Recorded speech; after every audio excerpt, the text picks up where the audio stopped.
Scene script. Ever heard the one about the student who thought plagiarism was a kind of exercise? He said, "I'm just flexing my copy-paste muscles." Now, let's not keep you in the dark, my dear listeners. Plagiarism, in its simplest form, is the act of passing off someone else's work as your own. It's like stealing someone else's painting and signing your name at the bottom. Quite a naughty thing to do, don't you think? The consequences, oh, they're far from pretty. Imagine getting caught, facing academic penalties, and worse, earning a reputation as a copycat. Imagine being known as the Picasso of plagiarism, not for your innovative ideas, but for your innovative Ctrl plus C and Ctrl plus V skills. Quite a legacy to leave behind, isn't it?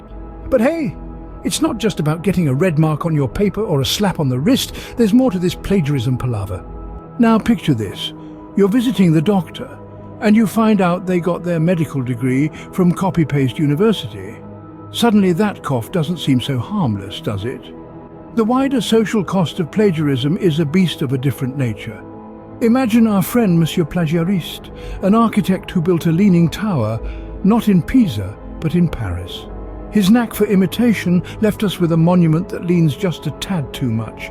Not exactly the Eiffel Tower experience tourists had in mind, right? Or consider engineer Backwards, who designed a car that only goes in reverse. A fine choice if you're looking to make a quick exit, but not so much for your everyday commute. These humorous tales illustrate a serious point. When credentials become questionable, it's not just a game of spot the fake diploma.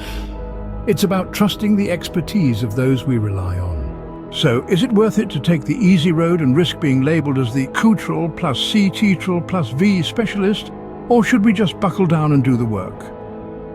Let's take a moment to revisit the salient points. Plagiarism isn't just about you. It's about the integrity of qualifications, the value of hard work, and the trust that society places in individuals bearing those credentials. If we can't trust a degree, how can we trust a surgeon, an architect, or even, heaven forbid, a scriptwriter? Speaking of scriptwriters, I must confess, I was tempted once to buy my film school diploma from a shady internet site. But then I realized if I did, I'd be the one making jokes about plagiarism, not the one laughing at them. So remember folks, next time you're tempted to take a shortcut, just think about the doctor with the dodgy degree. It's better to do the work than to have your reputation taking a nosedive faster than a plagiarized paper.